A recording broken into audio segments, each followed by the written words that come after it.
اعوذ باللہ من الشیطان الرجیم بسم اللہ الرحمن الرحیم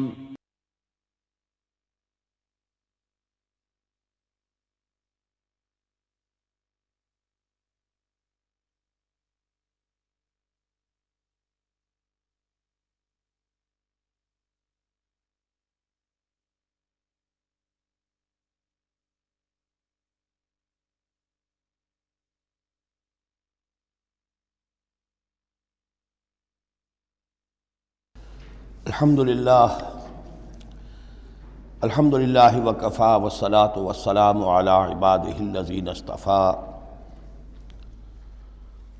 خصوصاً علی افضلہم وخاتم النبیین محمد الامین وعلی آلہ وصحبہ اجمعین اما بعد فقد قال اللہ تبارک وتعالی کما ورد فی سورۃ النساء اعوذ باللہ من الشیطان الرجیم بسم اللہ الرحمن الرحیم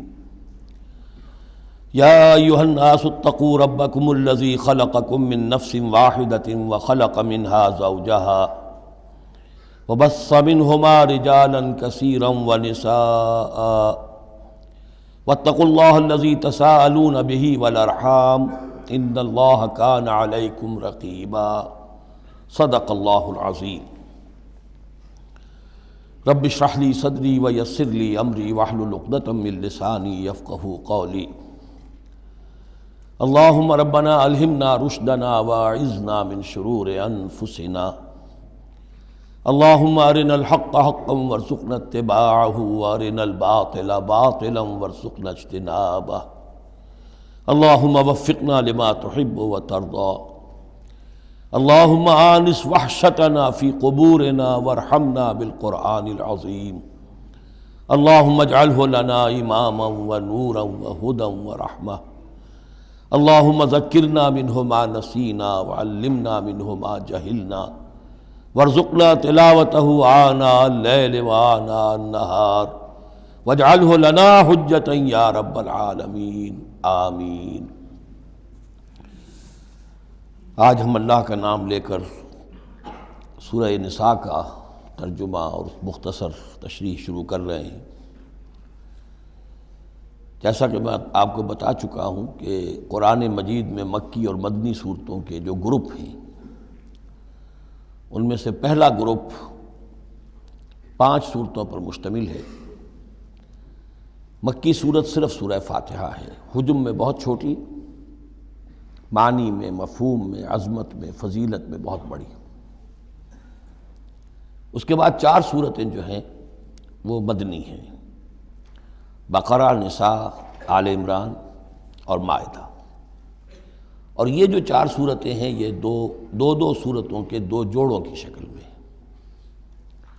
سورۃ البقرہ، سورۃ آل عمران، یہ الزہراوین، خود حضور نے ان کو ایک نام دیا مشترک،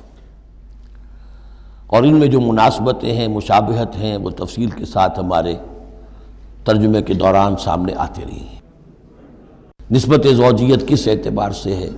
ایک دوسرے کی تکمیل کس پہلو سے کرتی ہیں، یہ بات بھی سامنے آئی۔ اب جو 2 صورتیں ہیں یہ سورۃ النساء اور سورۃ المائدہ، یہ جوڑے کی شکل میں ہیں۔ ان میں ایک تو بڑا کنٹراسٹ نظر یہ آئے گا کہ سابقہ 2 صورتوں میں پہلے حروف مقطعات اور دونوں میں پھر قرآن مجید اور کتب سماویہ کی عظمت کا بیان، جبکہ ان دونوں صورتوں میں کوئی تمہیدی اس طرح کی گفتگو نہیں ہے، براہ راست خطاب ہو رہا ہے۔ البتہ یہ فرق ہے وہ نسبت زوجیت کے اعتبار سے کہ سورہ نساء میں خطاب ہے یا ایھا الناس، اے لوگو، خطاب عام ہے، اور سورۃ المائدہ کا آغاز ہوتا ہے یا ایھا الذین آمنوا، وہاں خاص ہے، انسانوں میں سے جو لوگ ایمان کے دعوے دار ہوں۔ باقی جس طرح سورہ بقرہ اور سورہ آل عمران نصفین میں منقسم ہیں، اس طرح کا معاملہ ان دونوں صورتوں کا نہیں ہے۔ اپنے اسلوب کے اعتبار سے یہ دونوں صورتیں سورہ بقرہ کے نصف ثانی کے مشابہ ہیں، یعنی چند مضامین کی لڑیاں چل رہی ہیں لیکن آپس میں اس طرح بٹی ہوئی ہیں، گتھی ہوئی ہیں رسی کی طرح، کہ وہ نظر آئیں گی کٹواں، ایک لڑی لال ہے، ایک پیلی ہے، ایک ہری ہے، ایک نیلی ہے، لیکن جب آپ ان کو بٹھ دیتے ہیں تو ایک طرف سے دیکھیں گے تو وہ کٹا پھٹا رنگ نظر آئے گا، مسلسل لال نہیں نظر آئے گا، مسلسل پیلا، نہ نیلا نہ ہرا۔ کھول دیں گے تو معلوم ہوگا کہ وہ تو واقعتاً ایک علیحدہ لڑی ہے، ایک نیلی ہے، ایک پیلی ہے۔ تو وہاں تو میں نے سورہ بقرہ میں آپ کو بتایا تھا کہ 4 ڈوریاں ہیں، 2 کا تعلق شریعت سے، شریعت میں 2 لڑیاں ہوئیں، ایک عبادات اور ایک معاملات۔ 2 کا تعلق ہے جہاد فی سبیل اللہ سے، ایک جہاد بالمال یعنی انفاق فی سبیل اللہ، اور ایک جہاد بالنفس کی آخری شکل یعنی قتال فی سبیل اللہ۔ یہ چاروں کا تانا بانا سورہ بقرہ کے نصف ثانی میں تھا۔ یہاں سورہ نساء میں بھی آپ دیکھیں گے کہ 3 لڑیاں ہیں یہاں، اور وہ اسی طرح آپس میں گتھی ہوئی ہیں، نظر آئیں گی کٹواں، لیکن اگر آپ ان سب کو علیحدہ علیحدہ کر لیں تو وہ اپنی جگہ پر ایک علیحدہ مضمون بن جائے گا۔ لیکن یہاں پر جو خطاب ہے، ایک لڑی تو وہ ہے کہ جس میں خطاب ہے اہل ایمان سے، اور وہ اسی طریقے سے جیسے سورہ بقرہ میں وہی 4 چیزیں اس میں آئیں گی، قتال، انفاق اور احکام شریعت، عبادات۔ لیکن دوسرا خطاب ہے اس میں اہل کتاب سے، اس میں یہ کہ نصارہ اور یہود دونوں گڈمڈ ہیں، ملے جلے ہیں۔ اب اہل کتاب کا معاملہ ہے، پہلی 2 صورتوں میں علیحدہ علیحدہ مسئلہ چل رہا تھا۔ تیسرے سب سے بڑا حصہ اس سورہ مبارکہ کا وہ ہے جو منافقین سے خطاب پر مشتمل ہے، لیکن وہ اکثر و بیشتر لوگ وہاں بات سمجھ نہیں پاتے، اس لیے کہ وہاں بھی خطاب ہوتا ہے یا ایھا الذین آمنوا سے۔ پورے قرآن میں کہیں یا ایھا الذین نافقوا نہیں آیا، یا ایھا الکافرون بھی ہے، یا ایھا الذین کفروا بھی ہے، یا ایھا الذین آمنوا بھی ہے، یا ایھا الذین نافقوا کہیں نہیں، اس لیے کہ منافق بھی قانوناً تو مسلمان ہی ہوتے تھے۔ تو اصل میں یہ بڑی گہری نظر کی ضرورت ہے کہ یہ پہچانا جائے کہ یہاں یا ایھا الذین آمنوا مومنین صادقین کی طرف روح سخن ہے یا منافقین کی طرف ہے۔ اگر یہ فرق نہ کیا جائے تو بڑی غلط فہمی ہو جاتی ہے بعض مقامات پر، مثلا سورہ توبہ کے بعض مقامات ہیں، یا ایھا الذین آمنوا ما لکم اذا قیل لکم انفروا فی سبیل اللہ اثاقلتم الی الارض۔ اہل ایمان تمہیں کیا ہو گیا جب تمہیں کہا جاتا ہے اللہ کی راہ میں نکلو تو تم بوجھل ہو جاتے ہو، زمین میں دھنسے جاتے ہو۔ تو اس سے ایک عام سوء ظن پیدا ہو سکتا ہے کہ شاید یہ عام مسلمانوں کا مسئلہ تھا۔ یہ عام مسلمانوں کا مسئلہ نہیں تھا، یہ منافقین کا مسئلہ تھا۔ روح سخن وہاں منافقین کی طرف ہے، مومنین صادقین تو ہر وقت اس کے لیے آمادہ رہتے تھے کھلے دل کے ساتھ، کہ واپس نہیں پھیرا کوئی فرمان جنوں کا، تنہا نہیں لوٹی کبھی آواز جرس کی، وہ تو تیار ہر وقت۔ تو اصل میں یہ دیکھنا ہوتا ہے کہ کس آیت میں رخ کس کی طرف ہے۔ اس اعتبار سے یہ سورہ مبارک کا اہم ترین ہے، لیکن سورہ بقرہ میں تو پورے میں لفظ نفاق آیا ہی نہیں۔ یہ حکمت خداوندی ہے کہ اس مرض کو پہلے چھپا کے رکھا ہے، کہ علامات تو بیان کر دی کہ یہ بیماری ہے، تاکہ جو بھی متنبہ ہو جائے وہ اپنے علاج کی طرف متوجہ ہو جائے۔ لیکن یہ کہ جو لوگ نہیں متوجہ ہوئے، معلوم ہوا کہ اب ان کو تھوڑا سا نمایاں کرنا ضروری ہے، بات اڑیاں کر کے کرنی پڑے گی۔ تو سورہ آل عمران میں 1-2 جگہ نفاق کا لفظ آ گیا، لیکن یہاں اب جو سب سے بڑا مضمون ہے سورہ بقرہ میں وہ منافقین کا ہے۔ یوں سمجھیے کہ 176 جو اس کی آیات ہیں، اس میں سے 55 آیتیں ہیں کہ جن کا جو میرا تجزیہ ہے روح سخن ہے مومنین صادقین کی طرف، صرف 37 آیات ہیں کہ جن میں خطاب ہے اہل کتاب سے، یہود اور نصارہ سے مشترک طور پر، اور 84 آیات ہیں جن میں خطاب منافقین سے۔ لیکن وہی بات جو میں نے عرض کی کہ جہاں بھی ان سے بات ہوگی یا ایھا الذین آمنوا کے حوالے سے ہوگی، اس لیے کہ ایمان کے دعوے دار تو وہ بھی تھے۔ منافق تو وہی ہوتا ہے کہ جو دعویٰ کرتا ہے ایمان کا، چاہے وہ شعوری طور پر منافق ہو چاہے غیر شعوری طور پر منافق ہو، لیکن یہ کہ دعویٰ ایمان تو اس میں موجود ہوگا۔ سورہ نساء اور سورہ مائدہ کے مابین ایک فرق نوٹ کر لیجئے۔ انسانی تمدن میں سب سے بنیادی چیز جو ہے وہ ہے معاشرہ، اور معاشرے میں عورت اور مرد کا تعلق، اور نمبر 2 جو معاشرے میں کچھ کمزور طبقات ہوتے ہیں ان کے لحاظ کا خیال، ان کے حقوق کا لحاظ کرنا۔ یہ مضمون آپ کو ملے گا سورہ نساء میں۔ آئلی قوانین تفصیل سے آ چکے سورہ بقرہ میں، جو رشتہ جڑتا ہے ایک مرد و ایک عورت کے مابین ازدواج کا، جس سے کہ پھر خاندان وجود میں آتا ہے، تو وہ جو سب سے بنیادی یونٹ ہے معاشرے کا، اس کی جڑ بنیاد کا تو سارا تفصیل سے معاملہ آ چکا ہے سورہ بقرہ میں۔ سورہ آل عمران اس اعتبار سے منفرد ہے کہ اس میں شریعت کے احکام نہیں ہیں سوائے اس ایک حکم کے جو سود کے بارے میں آیا ہے، لا تاکلوا الربا اضعافا مضاعفا، کوئی اور احکام شریعت جو ہے اس میں نہیں۔ لیکن یہاں اب آپ کو جو تمدن کی معاشرتی سطح کے اوپر خاص طور پر جو دبے ہوئے پسے ہوئے طبقات تھے اس معاشرے میں، ان کی ایمینسیپیشن، ان کو اوپر اٹھانا، ان کے حقوق کی طرف متوجہ کرنا، یہ آپ کو نظر آئے گا۔ پھر اس معاشرے کے اندر سیکس کا معاملہ، اگر سیکشول انارکی ہو تو تباہی پھیل جائے گی، تو اس میں ابتدائی اقدامات جو ہیں وہ اس صورت کے اندر آئے ہیں۔ سیکس ڈسپلن کیسے امپوز کرنا ہے مسلمانوں تمہیں اپنے معاشرے کے اندر، بے راہ روی سے کیسے ڈیل کرنا ہے۔ تو اس طریقے سے تمدن کی جو بنیادی جو منزل ہے اس پر گفتگو ہو رہی ہے۔ سورہ مائدہ میں جا کر پھر جو تمدن کی بلند ترین منزل ہے ریاست، اور یہ کہ پھر اعلیٰ سطح کے اوپر عدالتی نظام، چوری ڈاکہ وغیرہ کا سد باب، اس کے لیے کیا حدود ہیں، اس کے لیے کیا تعزیرات ہیں، یہ بھی آگے آئیں گی۔ باقی سورہ نساء میں جیسے ہے ویسے ہی سورہ مائدہ میں بھی اہل کتاب سے بھی آخری خطاب ہوگا۔ تو جیسا کہ میں نے عرض کیا تھا کہ یہ پہلا گروپ جو ہے اس میں دو لڑیاں ہیں، ایک ہے یہ شریعت کا گروپ ہے، شریعت شروع ہو رہی ہے، بلو پرنٹ اس کا سورہ بقرہ سے، اس کے تکمیلی احکام سورہ مائدہ میں، اور دوسرا اس میں خطاب ہے اہل کتاب کے ساتھ، وہ بھی تدریجاً بڑھ کر آخری باتیں وہ ہے کہ جو پھر سورہ مائدہ میں ہمیں ملیں گی۔ بس اتنی تمہید، اور اس میں بھی خاصا وقت صرف ہو گیا ہے۔ یا ایھا الناس اتقوا ربکم الذی خلقکم من نفس واحدۃ۔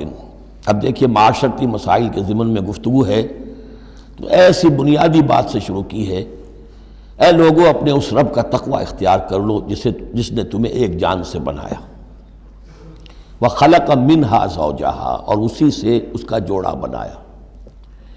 یہاں یہ نوٹ کرنے والی بات ہے کہ یہاں حضرت آدم کا لفظ نہیں ہے کہ آدم سے ان کا جوڑا بنایا، بلکہ نفس سے بنایا۔ اس میں وہ بات پوری طریقے سے ایکوموڈیٹ ہو سکتی ہے کہ یہاں مراد کیا ہے، نوع ایک ہے، جنسیں دو ہیں، بکرا بکری نوع ایک ہے، جنس دو ہیں، ایک ہی نوع سے، اسی نوع سے تمہارا جوڑا بنایا۔ ہیومن بینگز ہومو سیپینز نوع ایک ہے، اسپیشیز ایک ہے، لیکن اس کے اندر ہی سے وہ سیکشول ڈفرینسیشن جو ہوئی ہے اس کے حوالے سے جوڑا بنا ہے۔ یا ایھا الناس اتقوا ربکم الذی خلقکم من نفس واحدۃ وخلق منها زوجها وبث منہما، اب یہاں پر مراد ہیں وہی آدم اور حوا، ان دونوں سے پھیلا دیے زمین میں کثیر تعداد میں مرد اور عورت، رجالا کثیرا ونساء۔ یعنی اس تمدن انسانی کو اگر آپ ٹریس کریں گے، پیچھے لے جائیں گے، تو اس کی ایک کامن اس کی بگننگ ہے، ایک انسانی جوڑا آدم اور حوا۔ اس رشتے میں پوری نوع انسانی جو ہے رشتہ اخوت میں منسلک ہو جاتی ہے، اس لیول پر جا کر۔ ایک ہے سگے بہن بھائی، ایک ہے دادا دادی پر جا کر کزنز مل جائیں گے، پردادا پردادی پر جا کر اور ایک لمبا حلقہ ہو جائے گا، چلتے جائیے تو آدم و حوا کی نسل جو ہے وہ جا کر آخر بالآخر ایک پیرنٹس ہیں، ایک کپل ہے، آدم اور حوا۔ واتقوا اللہ الذی تساءلون بہ والارحام، اور اس دیکھیے ایک ہی آیت میں دوسری مرتبہ پھر تقوی کا حکم، اور تقوی اختیار کرو اس اللہ کا جس کا تم ایک دوسرے کو واسطہ دیتے ہو۔ آپ کو معلوم ہے کہ دنیا میں فقیر بھی مانگتا ہے تو اللہ کے نام پر مانگتا ہے، اللہ کے واسطے مانگتا ہے، اور اکثر و بیشتر معاملات جو تمدنی ہوتے ہیں، گھریلو جھگڑے ہوں، ان کو بھی جب نمٹانا ہوتا ہے تو آخر کار کہنا پڑتا ہے کہ اللہ کا نام مانو اور تم یہ بات چھوڑ دو، اپنی عزت سے باز آ جاؤ۔ تو جہاں آخری اپیل کرنی ہے اللہ کے حوالے سے تو اس کا تقوی اختیار کرو، تو یہ جھگڑے ہو گئی نہیں، اس کے احکام پر چلو۔ اس نے سوسائٹی کے مختلف طبقات کے حقوق معین کر دیے، مرد کے حقوق، عورت کے حقوق، رب المال کے حقوق، عامل کے حقوق، مضاربت ہے تو ایک وہ ہے کہ جس کا سرمایہ ہے، اور ایک وہ ہے کہ جو کام کر رہا ہے، دونوں کے کیا حقوق ہیں، کیا اختیارات ہیں۔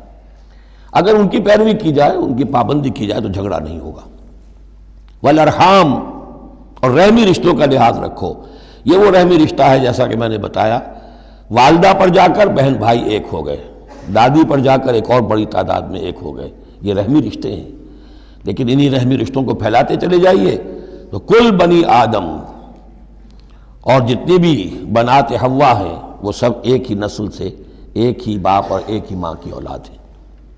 ان اللہ کان علیکم رقیبا، یقیناً اللہ تعالیٰ تم پر نگران ہے۔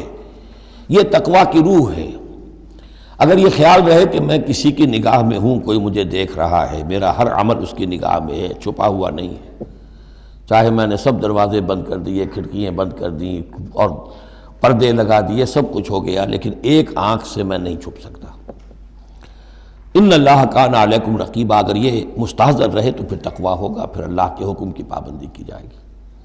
اب دیکھیے یہ حکمت نبوت ہے صلی اللہ علیہ وسلم۔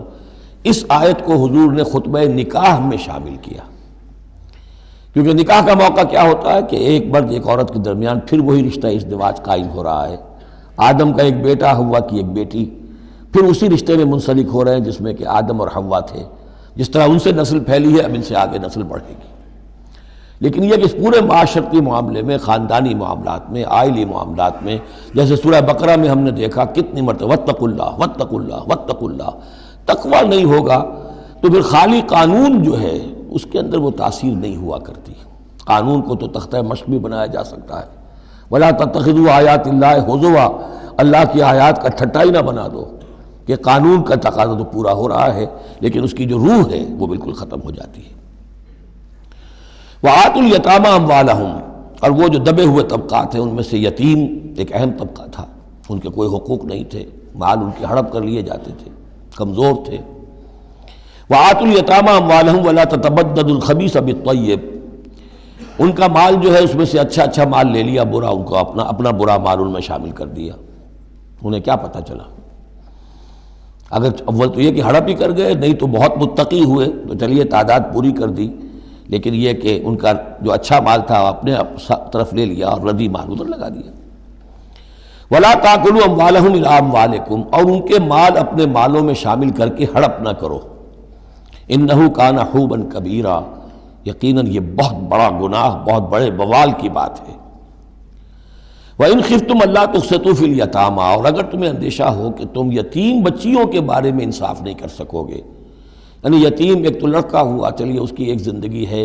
ایک خاص حد کو پہنچنے کے بعد وہ ایک انڈیپینڈنٹ لائف اختیار کر لے گا۔ یتیم لڑکی کا معاملہ یہ ہوتا تھا کہ وہ یہ کہ کوئی ولی ہے، اس سے انہیں نکاح بھی کر لیا لڑکی سے تاکہ اس کا مال بھی قبضے میں آ جائے، اور چونکہ یتیم ہے اس کے پیچھے اس کے حقوق کی نگہداشت کرنے والا کوئی ہے ہی نہیں۔ اگر ماں باپ ہوں تو ظاہر بات ہے کہ پھر وہ بچی کے حقوق کے بارے میں بھی تو کچھ بات کر سکیں، لہذا جس طرح چاہیں اس پر ظلم کریں، ان کا کوئی پرسان حال نہیں۔ تو اس میں خاص طور پر کہ یتیم ایک تو ہے لڑکا اور ایک لڑکی یتیم۔ وَآتُوا الْيَتَامَىٰ، اسے منکرین سنت نے، منکرین حدیث نے اس آیت کو مختلف طریقے سے وہ تعبیر کیا ہے، لیکن وہ میں یہاں اس وقت بیان نہیں کر سکتا۔ جو مفہوم میں صحیح سمجھتا ہوں، جو سلف سے چلا آ رہا ہے، جو حضرت عائشہ صدیقہ رضی اللہ تعالی عنہا سے مروی ہے، تو میں وہی بات بیان کر رہا ہوں۔ یہاں جو ہے دوسری آیت میں، یہ تیسری آیت میں، وہ یتامہ سے مراد ہیں یتیم بچیاں، یتیم خواتین۔ وَإِنْ خِفْتُمْ أَلَّا تُقْسِطُوا فِي الْيَتَامَىٰ فَانكِحُوا مَا طَابَ لَكُم مِّنَ النِّسَاءِ مَثْنَىٰ وَثُلَاثَ وَرُبَاعَ، تو پھر یہ ہے کہ تم ان یتیم بچیوں سے نکاح مت کرو، اور تمہیں جو پسند ہو، اگر ضرورت ہے دو دو تین تین چار چار کی حد تک تمہیں اجازت ہے، نکاح کر سکتے ہو۔ تعدد ازدواج کی یہی آیت قرآن مجید میں۔ لیکن یتیم بچیوں کے تم ولی بن کر کہیں اور ان کی شادی کرو تاکہ ان کے حقوق کے لیے پاسبان بن کر تم کھڑے ہو سکو، ورنہ یہ کہ تم نے انہیں اپنے گھروں میں ڈال دیا تو پھر ان کے حقوق کا کون ہوگا جو باز پرس کر سکے تم سے۔ فَإِنْ خِفْتُمْ أَلَّا تَعْدِلُوا، البتہ یہ جو ہم نے آزادی دی ہے دو دو تین تین چار چار، اس کی ایک شرط ہے، اور وہ یہ کہ اگر دو شادیاں ہیں، تین ہیں، چار ہیں، تو عدل ہو۔ وَإِنْ خِفْتُمْ أَلَّا تَعْدِلُوا، اگر تم ان میں برابری نہ کر سکو، یہ اندیشہ ہو، فَوَاحِدَةً، تو پھر ایک ہی شادی کرو، ایک ہی بیوی، اس سے زائد نہیں۔ او ما ملکت ایمانکم، اور دوسرا کھاتا یہ ہے، یا جو تمہاری ملک یمین ہو، جو لونڈیاں ہوں، جو جنگوں میں غزوات میں جو بھی آتی تھیں، وہ ایک علیحدہ معاملہ ہے، ان کی تعداد کے اوپر کوئی تعین نہیں ہے، لیکن پھر شادی ایک ہوگی۔ اگرچہ اس میں آگے چل کر بات آ جائے گی کہ اس انصاف میں قلبی رجحان اور میلان شامل نہیں ہے۔ جو چیز گنتی کی ہو سکتی ہے، ٹائم کتنا گزار رہے ہو، کس بیوی کے پاس کتنا، سب اس میں مساوات ہونی چاہیے۔ نان نفقہ کیا دے رہے ہو، کپڑے کیسے دے رہے ہو، ان تمام چیزوں میں جو کاؤنٹ ہو سکتی ہیں، جو مادی چیزیں ہیں،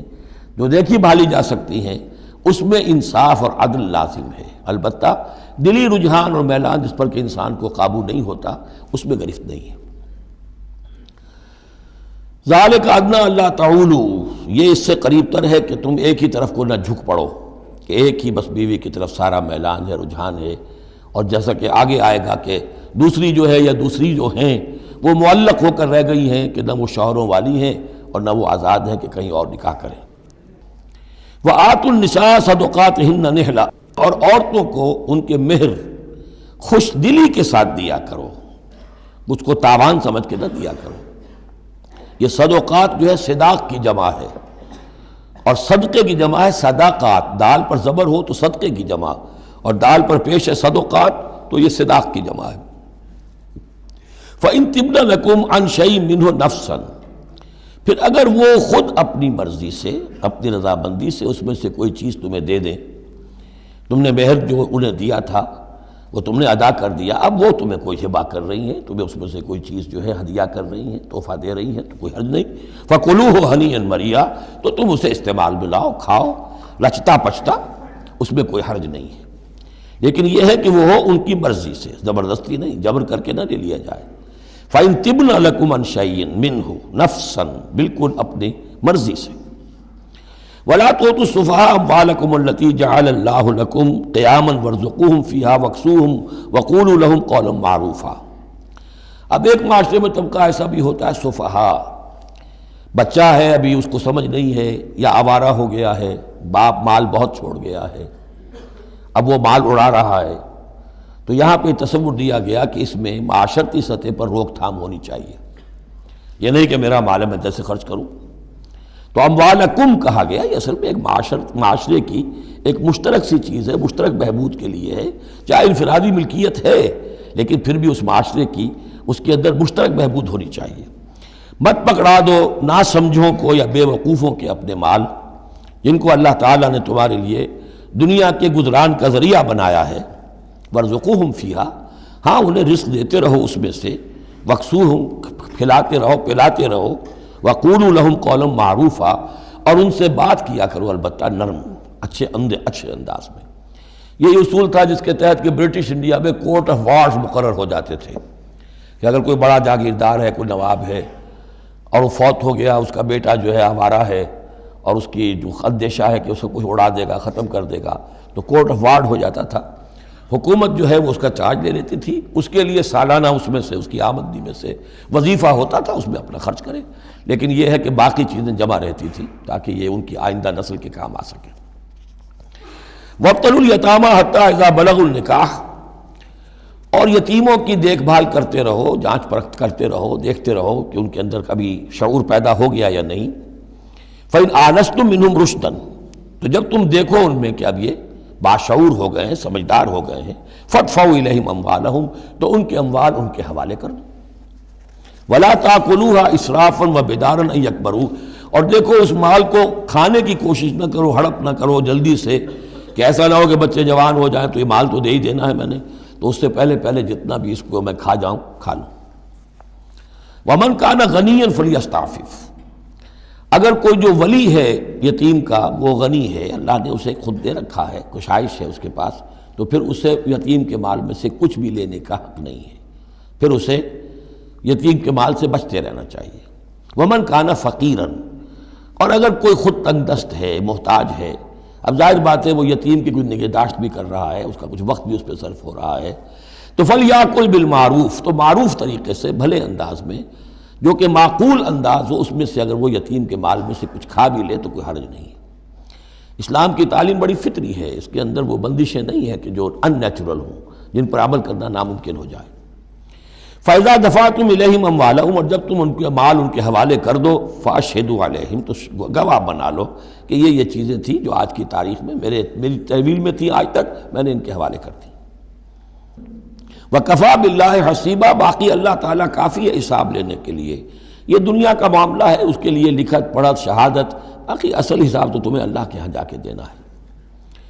لِلرِّجَالِ نَصِيبٌ مِّمَّا تَرَكَ الْوَالِدَانِ وَالْأَقْرَبُونَ، مردوں کے لیے بھی حصہ ہے اس میں سے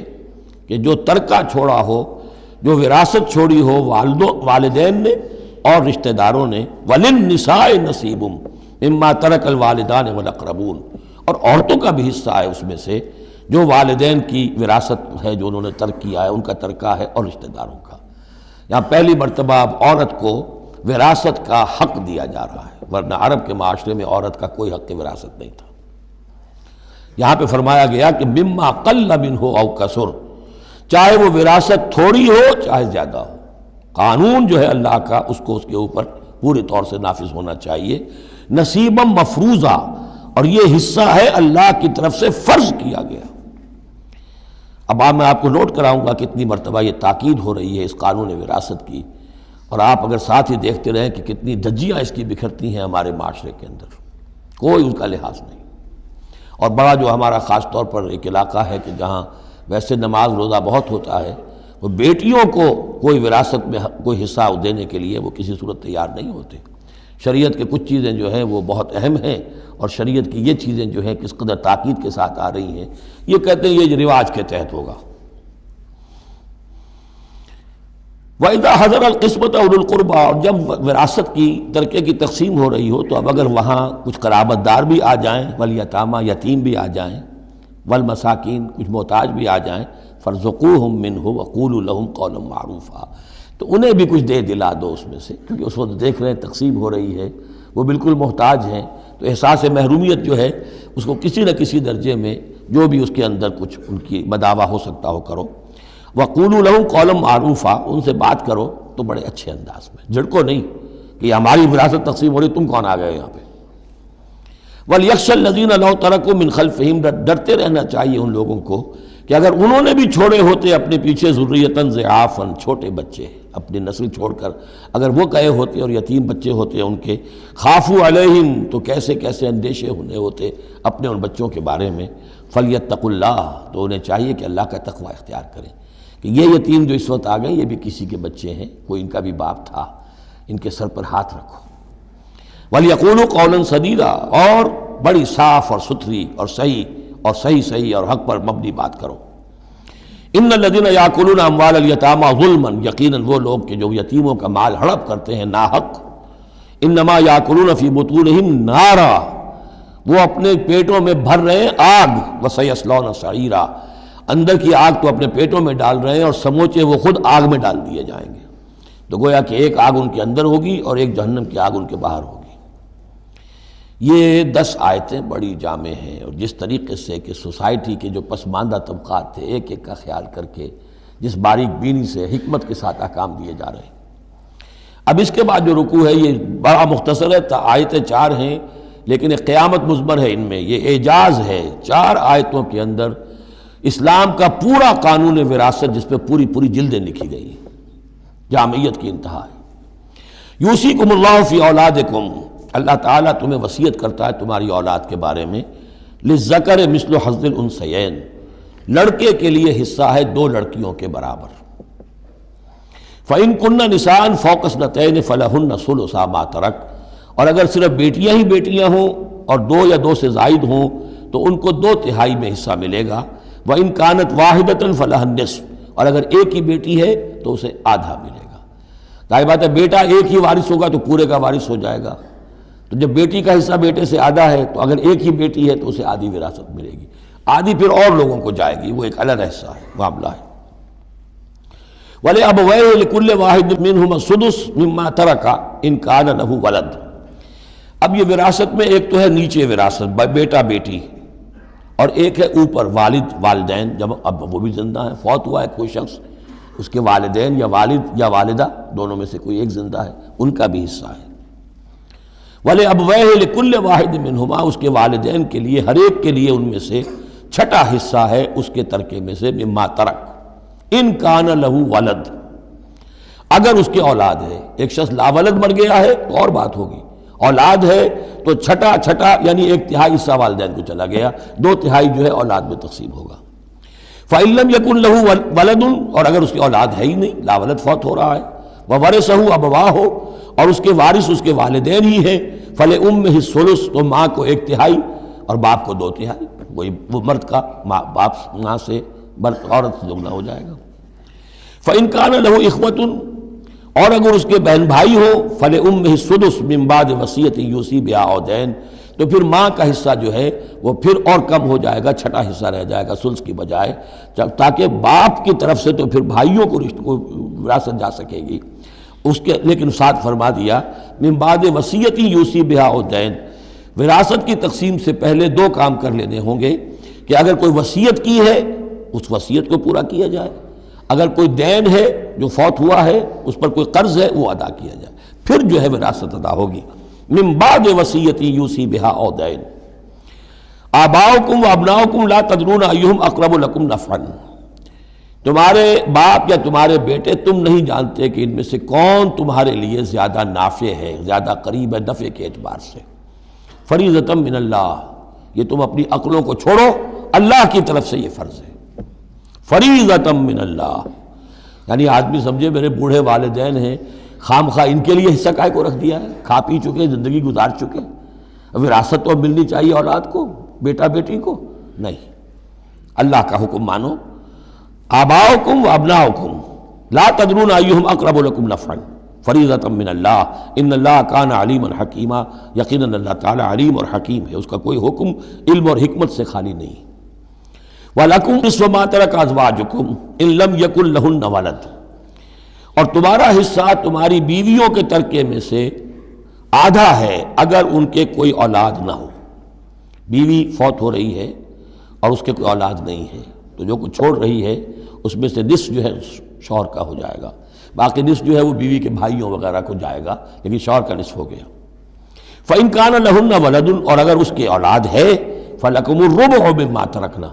پھر تمہارے لیے 1/4 حصہ ہوگا اس میں یہ جو اس نے چھوڑا ہے، باقی 3/4 اس کی اولاد میں تقسیم ہو جائے گا۔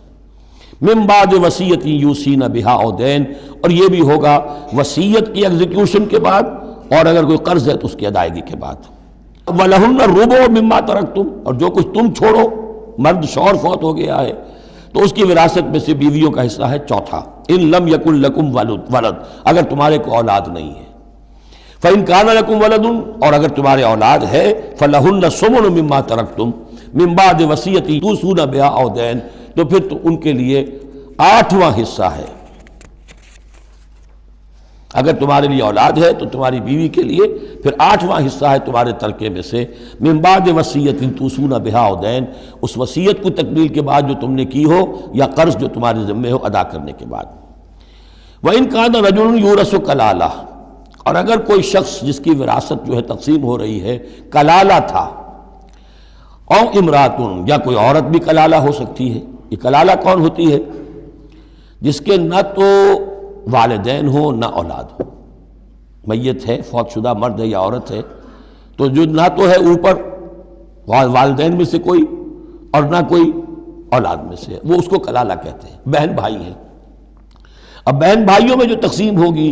وہ ایک تقسیم تو وہی ہے کہ جو حقیقی اور عینی اور اللاتی بہن بھائیوں میں ہوتی ہے،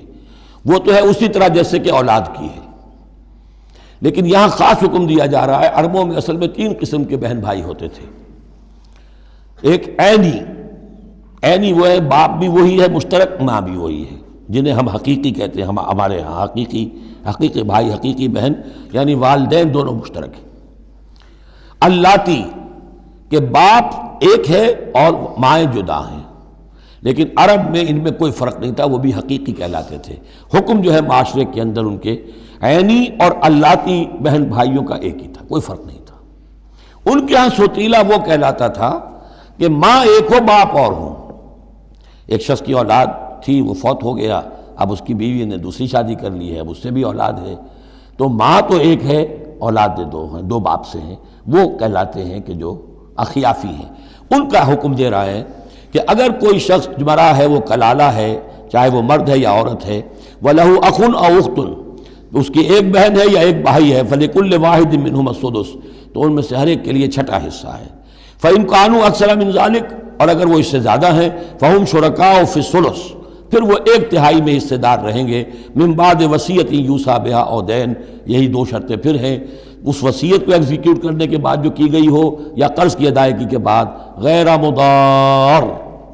اور یہ سارا کام ایسے ہونا چاہیے کہ کسی کو ضرر پہنچانے کی نیت نہ ہو۔ وصیۃ من اللہ، یہ اللہ کی طرف سے تاکید ہے۔ واللہ علیم حلیم، اللہ تعالیٰ سب کچھ جاننے والا، کمال حلم والا ہے۔ اس کے حلم پر دھوکہ نہ کھاؤ کہ وہ تمہیں پکڑ نہیں رہا ہے، اس کی پکڑ جب آئے گی تو ان بطش ربک لشدید، پھر اس کی پکڑ بڑی سخت ہوگی۔ تلک حدود اللہ، یہ اللہ کے حدود ہیں۔ ومن یطع اللہ ورسولہ یدخلہ جنات تجری من تحتہا الانہار، جو اللہ اور اس کے رسول کی اطاعت کرے گا وہ داخل کرے گا انہیں ان باغات میں جن کے دامن میں ندیاں بہتی ہوں گی، خالدین فیہا، جس میں وہ ہمیشہ ہمیشہ رہیں گے، وذالک الفوز العظیم، اور یقیناً یہ بہت بڑی کامیابی ہے۔ ومن یعص اللہ ورسولہ ویتعدی حدودہ، اور جو کوئی نافرمانی کرے اللہ اور اس کے رسول کی اور تجاوز کرے اس کی حدود سے، یدخلہ نارا خالدا فیہا، اس کو وہ داخل کرے گا آگ میں جس میں وہ ہمیشہ ہمیشہ رہیں گے، وَلَهُ عذاب مہین، اور ان کے لیے عذاب مہین ہوگا، اہانت آمیز عذاب۔ اب جو میں نے عرض کیا تھا سیکس ڈسپلن، اسلامی معاشرے کی اب تطہیر شروع ہو رہی ہے۔ مکے میں تو ظاہر بات ہے مسلمان جب تک تھے تو غلبہ وہاں کفار کا تھا، اب یہاں مدینے میں اللہ نے مسلمانوں کو وہ حیثیت دی ہے کہ اپنے معاملات کو سنوارنا شروع کریں، تو ایک ایک کر کے ان معاشرتی چیزوں کو اور ان سوشل پرابلمز کو ڈیل کیا جا رہا ہے۔ اب اگر کوئی سیکشول انارکی ہے، کوئی بدکاری معاشرے میں ہے، کیا کیا جائے، کیسے روک تھام ہو، اس کے ابتدائی احکام یہ آ رہے ہیں۔ اس کے تکمیلی احکام جو ہے وہ سورہ نور میں آئیں گے چل کر، یہ تدریجاً، یہ سورہ نساء، پھر ہے سورہ نور، احزاب، پھر ہے سورہ نور، اور پھر ہے سورہ مائدہ۔ اب اللہ تعالیٰ کی حکمت یہ ہوئی کہ سورہ نور اور سورہ احزاب کو کافی دور آگے رکھا ہے مصحف میں، اور یہاں پر سورہ نساء کے بعد سورہ مائدہ آ گئی ہے، ورنہ سورہ نساء، پھر سورہ احزاب، پھر سورہ نور، اور پھر سورہ مائدہ ہے، ترتیب یہ ہے۔ باقی اور بھی مدنی صورتیں درمیان میں ہیں، لیکن یہ چار بڑی بڑی صورتیں جو ہیں جن میں معاشرتی مسائل جو ہیں وہ تفصیل سے آئے ہیں، وہ ان کی ترتیب یہ ہے۔ واللاتی یاتین الفاحشۃ من نسائکم، اور وہ عورتیں تمہاری عورتوں میں سے جو کوئی کسی بے حیائی کا ارتکاب کریں، فاستشہدوا علیہن اربعۃ منکم، تو پھر گواہ بناؤ، گواہ لاؤ ان پر تم میں سے چار۔ اگر وہ گواہی دیں، فإن شہدوا، اگر گواہی دیں کہ ہاں اس عورت نے بدکاری کی ہے، فامسکوہن فی البیوت، تو پھر ان عورتوں کو گھروں میں بند کر دو، حتی یتوفاہن الموت، یہاں تک کہ موت ان کو لے جائے، یتوفاہن الموت، موت ان کو لے جائے، موت ان کا قصہ پاک کرے، او یجعل اللہ لہن سبیلا، یا اللہ ان کے لیے کوئی اور راستہ نکال دے۔ وہ راستہ نکالنا ہے جو سزا کی پھر بعد میں نصاب آ گیا کہ اگر اس کو پھر سزا دے دی جائے، حد جاری کر دی جائے تو پھر آزاد ہو جائیں گے، لیکن ابھی ابتدائی حکم ہے۔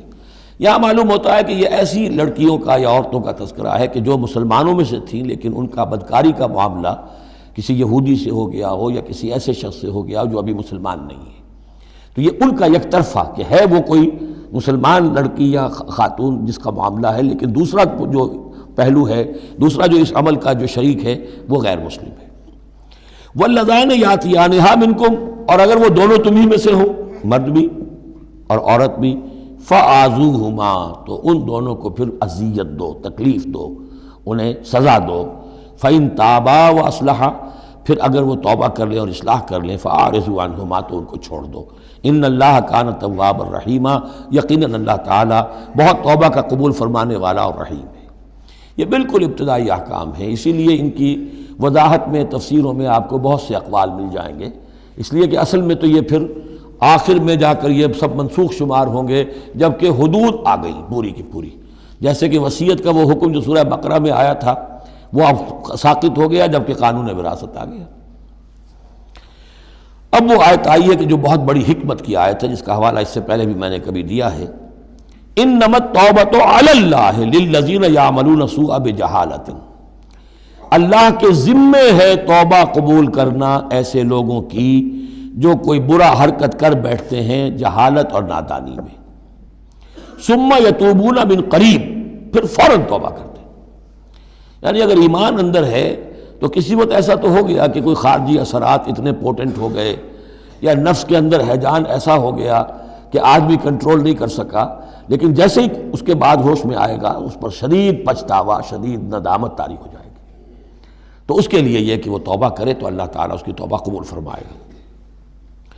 فَأُولَٰئِکَ يَتُوبُ اللَّهُ عَلَيْهِمْ، تو اللہ تعالیٰ ایسے لوگوں کی توبہ قبول فرمائے گا۔ وَكَانَ اللَّهُ عَلِيمًا حَكِيمًا، اللہ تعالیٰ علیم اور حکیم ہے۔ وَلَيْسَتِ التَّوْبَةُ لِلَّذِينَ يَعْمَلُونَ السَّيِّئَاتِ، ایسے لوگوں کا کوئی حق نہیں ہے توبہ کا کہ جو اپنی برائی حرکتیں کرتے رہیں، حرام خوریاں کرتے رہیں، زندگی بھر عیش لوٹاتے رہیں۔ حَتَّىٰ إِذَا حَضَرَ أَحَدَهُمُ الْمَوْتُ قَالَ إِنِّي تُبْتُ الْآنَ، یہاں تک کہ جب موت کا وقت آ جائے تو کہیں کہ اب میں توبہ کرتا ہوں۔ یہ توبہ نہیں ہے۔ وَلَلَّذِينَ يَمُوتُونَ وَهُمْ كُفَّارٌ، اسی پر قیاس کر لیجئے جو مر بھی گئے کفر کی حالت میں، ان کی توبہ کا کوئی سوال ہی نہیں۔ اولئک اعتدنا لهم عذابا الیما، ایسے لوگوں کے لیے تو ہم نے دردناک عذاب تیار کر رکھا ہے۔ یا ایھا الذین آمنوا لا یحل لکم ان ترثوا النساء کرہا، اہل ایمان تمہارے لیے جائز نہیں ہے کہ تم عورتوں کو زبردستی وراثت میں لے لو۔ یہ بھی اس عورتوں کے طبقے پر جو شدید ظلم ہوتا تھا،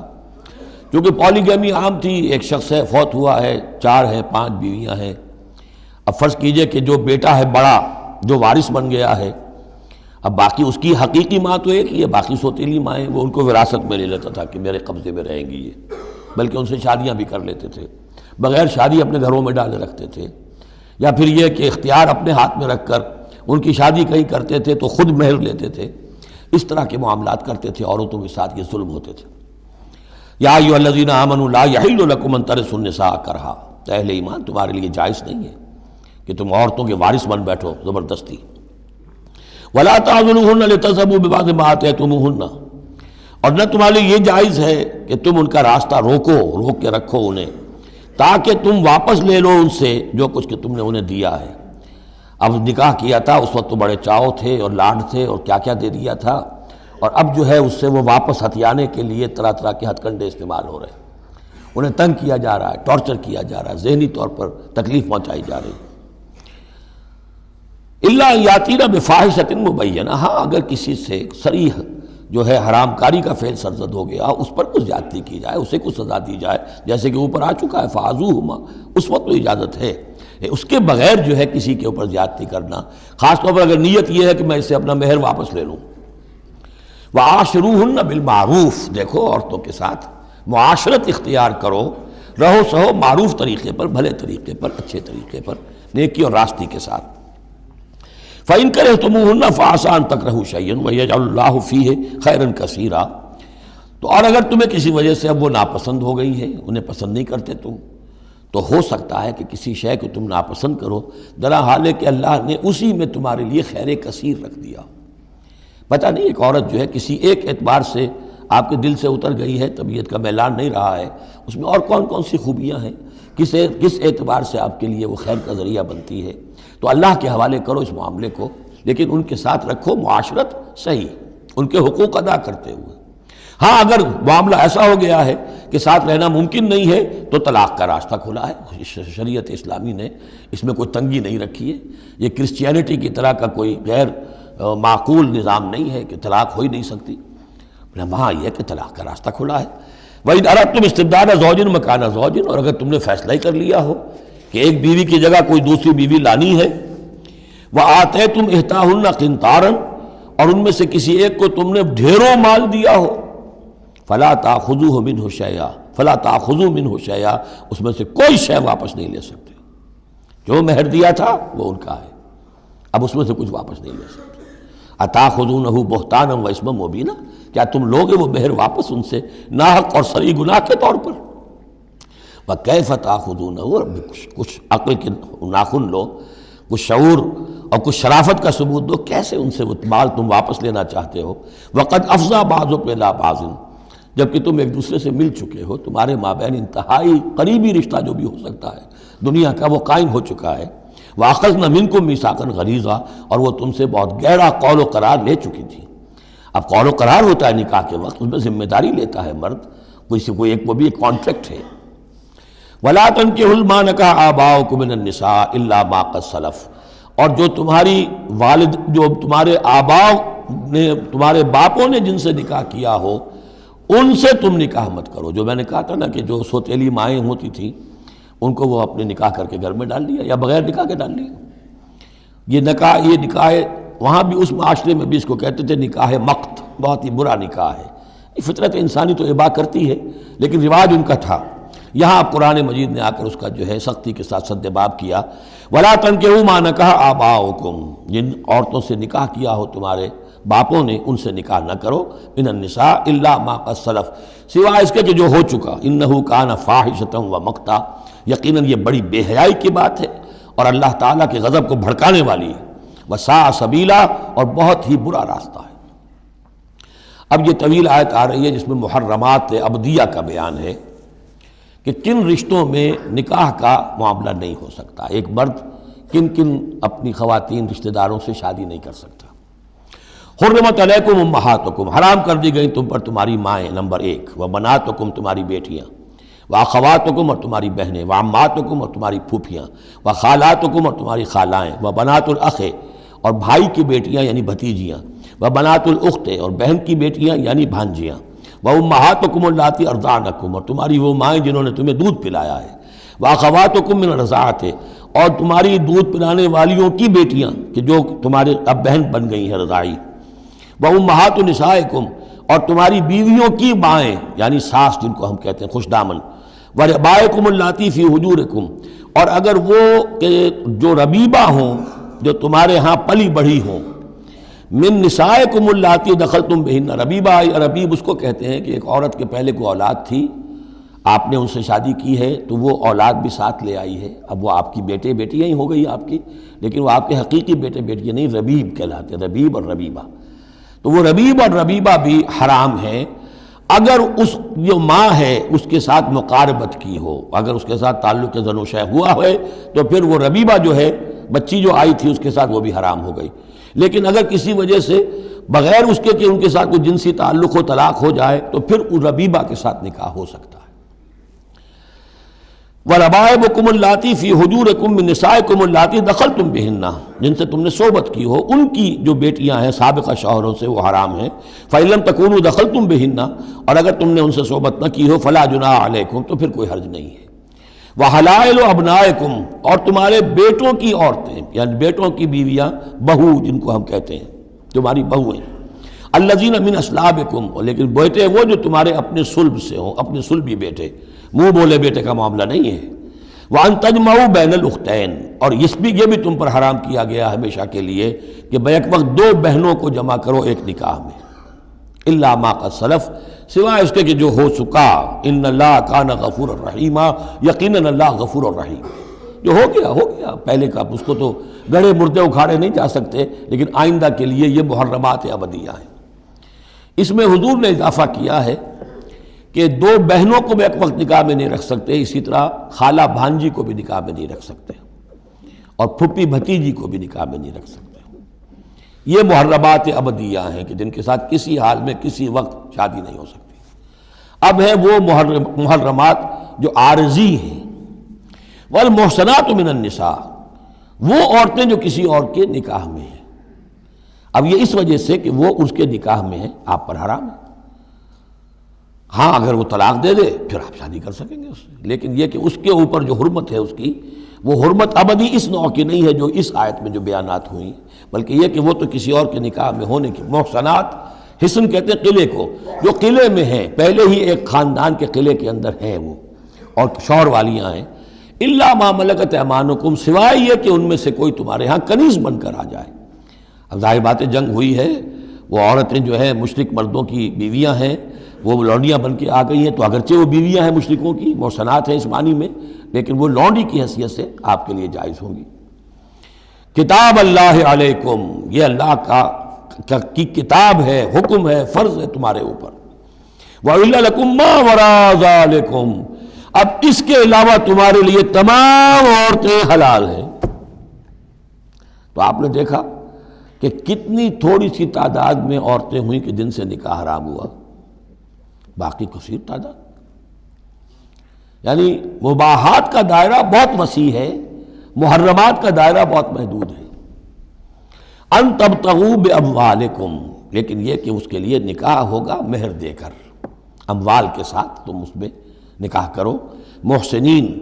نیت ہو گھر میں بسانے کی، قلعے میں لانے کی، غیر مسافہین، صرف مستی نکالنے کی نہیں، یعنی یہ جو ہے اس کو ایک کھیل اور ہابی نہ بنا لو، گھر میں آباد کرنے کی نیت ہو، اس سے شادی کی جائے۔ مَسْتَمْتَعْتُمْ بِهِ مِنْهُنَّ فَآتُوهُنَّ أُجُورَهُنَّ، تو جو بھی تم نے ان سے استفادہ کیا ہے تو انہیں ان کے مہر جو ہے مقرر ہوئے ہیں، فریضۃً، وہ دو۔ وَلَا جُنَاحَ عَلَيْكُمْ فِي مَا تَرَاضَيْتُمْ بِهِ مِنْ بَعْدِ الْفَرِيضَةِ، اس میں کوئی حرج نہیں ہے کہ کسی مہر کے مقرر ہونے کے بعد اگر باہمی رضامندی سے اس میں کوئی کمی بیشی ہو جائے۔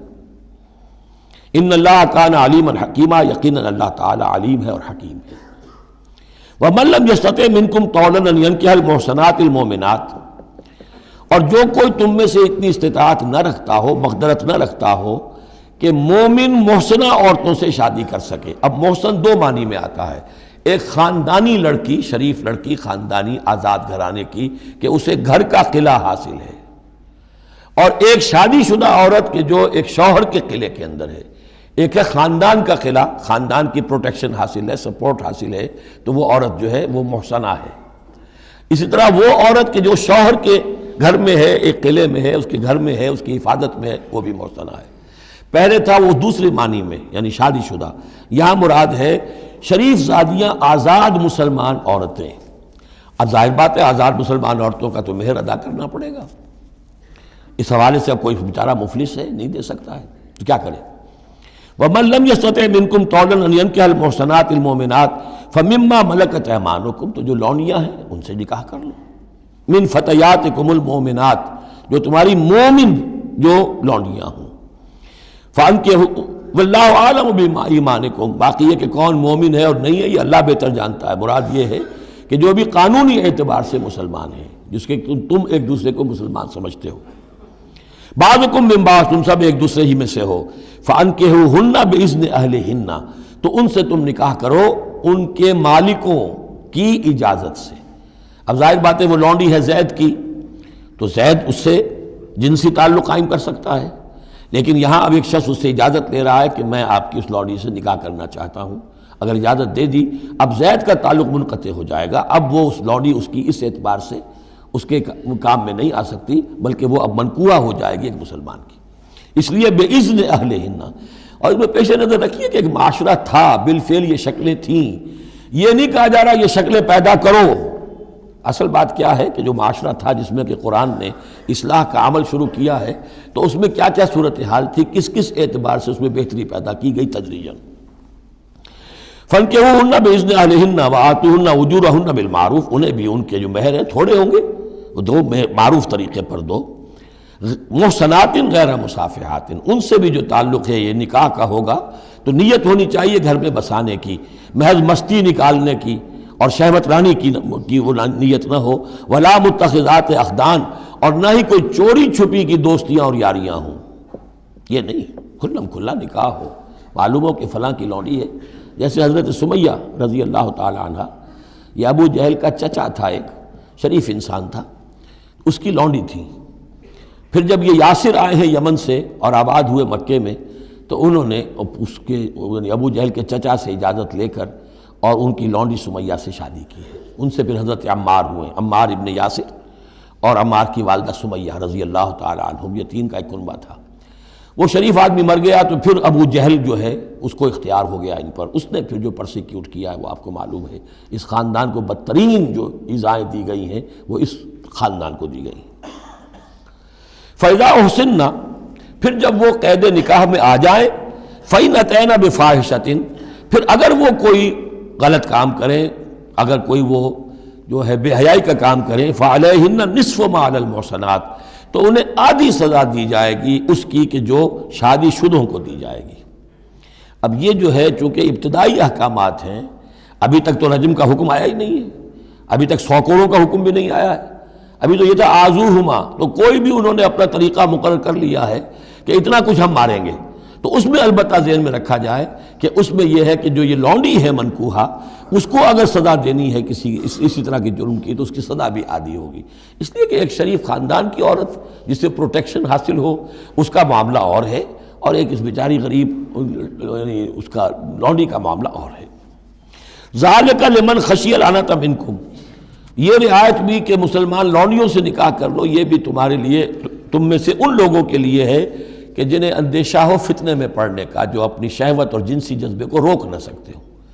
کہ اگر ان کے لیے نکاح کی کوئی شکل نہیں بنتی ہے تو ہو نہ جائے کہ کہیں کسی غلط کام میں وہ ملوث ہو جائیں، ورنہ یہ کہ وان تصبروا، اگر تم صبر کرو تو چونکہ عام طور پر جو باندیاں تھیں ان کا کردار اونچا نہیں تھا اس معاشرے میں، تو بہتر یہ ہے کہ ان سے نکاح کرنے سے تم بچو اور تعفف کرو، اس میں بہتری ہے۔ وان تصبروا خیر لکم، اور اگر تم صبر کرو تو یہ تمہارے حق میں بہتر ہے۔ واللہ غفور الرحیم، اللہ غفور الرحیم ہے۔ یرید اللہ لیبین لکم، اب یہ چونکہ کچھ احکام آ رہے ہیں تو ایک فلسفے کی باتیں آ رہی ہیں اب چند۔ بسا اوقات ایسا ہوتا ہے کہ احکام کو انسان اپنے اوپر بوجھ سمجھنے لگتا ہے، یہ کرو یہ نہ کرو، یہ کرو یہ نہ کرو، تو آدمی کی طبیعت ہے، فطرت ہے، یہ بات سے محسوس کرتا ہے۔ بلکہ عیسائی تو میں نے ایک مرتبہ 1970 میں تقریر سنی تھی، کرسمس گزاری تھی لندن میں، تو انہوں نے کہا تھا کہ شریعت لعنت ہے، خواہ ایک انسان کو یہ حرام ہے، یہ حرام ہے، یہ حرام ہے، رک نہیں سکا ہے، اب دل اس کا میلا ہو جائے گا، گلٹی کانشنس ہو جائے گا، گلٹی کانشنس سے اس کے اندر جو ہے وہ نیگیٹو سائیکالوجی ڈیولپ ہونی شروع ہو جائے گی۔ یہ ساری گندگی کہاں سے پیدا ہوئی کہ آپ نے حرام حلال کا فلسفہ چھیڑ، سب حلال کرو چھٹی ہو جائے گی۔ تو ایسے ایسے فلسفے بھی دنیا میں ہیں، اور یہ میں نے تقریر سنی 1970 میں لندن میں کرسمس کے دنوں میں۔ یرید اللہ لیبین لکم، اللہ تعالیٰ چاہتا ہے کہ تمہارے لیے ان چیزوں کو واضح کر دے۔ وَيَهْدِيَكُمْ سُنَنَ الَّذِينَ مِن قَبْلِكُمْ، اور تمہیں ہدایت دے ان راستوں کی کہ جو تم سے پہلے کے لوگوں کے تھے۔ وَيَتُوبَ عَلَيْكُمْ، اب اس میں دونوں طرف جائے گا، پہلے کے نیکوکار بھی تھے، پہلوں کے بدکار بھی تھے۔ نیکوکاروں کا راستہ تم اختیار کرو، صراط الذین انعمت علیہم، اور دوسرے راستوں سے تم بچ سکو۔ وَيَتُوبَ عَلَيْكُمْ، اللہ چاہتا ہے تمہارے اوپر، تم پر عنایت فرمائے۔ واللہ علیم الحکیم، اللہ تعالیٰ سب کچھ جاننے والا، کمال حکمت والا ہے۔ واللہ یرید ان یتوب علیکم، دوبارہ پھر وہی، اللہ چاہتا ہے تم پر مہربانی فرمائے۔ ویرید الذین یتبعون الشہوات، اور وہ لوگ کہ جو شہوات کی پیروی کرتے ہیں وہ چاہتے ہیں ان تمیلوا میلا عظیما، کہ تم تو ایک طرف غلط راستے سے دور تک تمہارا جو ہے رجحان ہو جائے اور ادھر ہی تم بھٹکتے چلے جاؤ۔ آج جو بھی ہے عورت کی آزادی کی بنیاد پر، ایمینسیپیشن کی بنیاد پر، یہ ساری چیزیں جو ہو رہا ہے، ویمن لب ہے، یہ سب کا سب در حقیقت ان حدود اور قیود کو توڑ کر، اور سارا یہ جنسی جو ہے انارکی پھیلانے کی ایک سازش ہے جو دنیا میں چل رہی ہے۔ یرید اللہ ان یخفف عنکم، تم یہ نہ سمجھو کہ بوجھ ڈال رہا اللہ تم پر، اللہ تم پر تخفیف چاہتا ہے۔ جب تم ان چیزوں پر عمل نہیں کرو گے، معاشرے میں بدگمانیاں پھیلیں گی، فساد ہوگا، گندگیاں ہوں گی، جھگڑے ہوں گے، بدگمانیاں ہوں گی، یہ سارا کچھ ہوگا، تو اللہ تو تمہارے لیے آسانی چاہتا ہے۔ وَخُلِقَ الْإِنسَانُ ضَعِيفًا، اور انسان پیدا کیا گیا ہے کمزور، اس کے اندر کمزوری کے پہلو بھی ہیں۔ جہاں بہت اونچا پہلو ہے، روح ربانی پھونکی گئی ہے، وہاں یہ نفس بھی تو اس کے اندر ہے، اور اس کے اندر جو ہے ضعف کے پہلو موجود ہیں۔ یا ایھا الذین آمنوا لا تاکلوا اموالکم بینکم بالباطل، اہل ایمان اپنے مال آپس میں باطل طریقے سے ہڑپ نہ کرو، الا ان تکون تجارتا عن تراض، سوائے اس کے کہ تجارت ہو تراض منکم، تمہاری باہمی رضامندی سے۔ یہ جوتا ہے 200 روپے کا ہے، آپ کو منظور ہے، 200 دیجئے، جوتا لے لیجئے، یہ آپ کی باہمی رضامندی سے سودا ہے، وہ ہو گیا۔ لیکن یہ کہ اس سیدھے سادے اور صحیح اور طریقے پر، ایک ظاہر بات ہے کچھ نہ کچھ تو آپ نے نفع اس میں سے کمایا ہے، آپ نے محنت کی ہے، کہیں سے لائے ہیں، سٹور کیا ہے، دکان کا کرایہ دیا ہے، لیکن اس کو وہ گرج نہیں کرے گا۔ لیکن جھوٹ بول رہے ہیں، خدا کی قسم کھا رہے ہیں کہ میں نے تو اتنے کر لیا، اب یہ ہو گیا، آپ نے اپنی ساری محنت بھی ضائع کی اور آپ نے حرام کما لیا۔ اور یا کوئی اور طریقے ہیں، مال ہڑپ کر رہے ہیں، دھوکہ دے رہے ہیں۔ یا ایھا الذین آمنوا لا تاکلوا اموالکم بینکم بالباطل الا ان تکون تجارتا عن تراض منکم ولا تقتلوا انفسکم، اور نہ اپنے آپ کو قتل کرو، یعنی ایک دوسرے کو قتل کرو۔ تمدن کی جڑ دو چیزوں پر ہے، احترام جان، احترام مال۔ میرے لیے آپ کا مال محترم ہے، آپ کی جان محترم ہے، میں اسے کوئی غدر نہ پہنچاؤں، آپ کے لیے میرا مال، میری جان، میرا جسم محترم ہے، اسے کوئی گزن نہ پہنچائے۔ اگر تو یہ جنٹلمین ایگریمنٹ ہمارا چلتا ہے تب تو ہم ایک معاشرے میں رہ سکتے ہیں، ایک ملک میں رہ سکتے ہیں، اور اس میں اطمینان ہوگا، سکون ہوگا، چین ہوگا۔ اور جہاں یہ دونوں احترام ختم ہو گئے، جان کا نہ مال کا، تو ظاہر بات ہے کہ پھر وہاں سکون کہاں سے آئے گا، اطمینان کہاں سے آئے گا، چین کہاں سے آئے گا۔ وَلَا تَقْتُلُوا أَنفُسَكُمْ إِنَّ اللَّهَ كَانَ بِكُمْ رَحِيمًا، یقیناً اللہ تعالیٰ تم پر بہت ہی مہربان ہے۔ وَمَن يَفْعَلْ ذَلِكَ عُدْوَانًا وَظُلْمًا، اور جو کوئی بھی یہ کام کرے گا، دو کام، چوری اور دھوکہ اور قتل نفس، ظلماً اور عدواناً تعدی کے ساتھ، ظلم کے ساتھ، فَسَوْفَ نُصْلِيهِ نَارًا، تو اسے تو ہم جھونک دیں گے آگ میں، وَكَانَ ذَلِكَ عَلَى اللَّهِ يَسِيرًا، اور یہ چیز اللہ پر بہت آسان ہے۔ یہ نہ سمجھنا کہ کیا اللہ تعالیٰ تمام نوع انسانی کو جہنم میں جھونک دے گا، یہ اللہ کے لیے بہت آسان ہے۔ بارک اللہ لی ولکم فی القرآن العظیم ونفعنی وإیاکم بالآیات والذکر الحکیم۔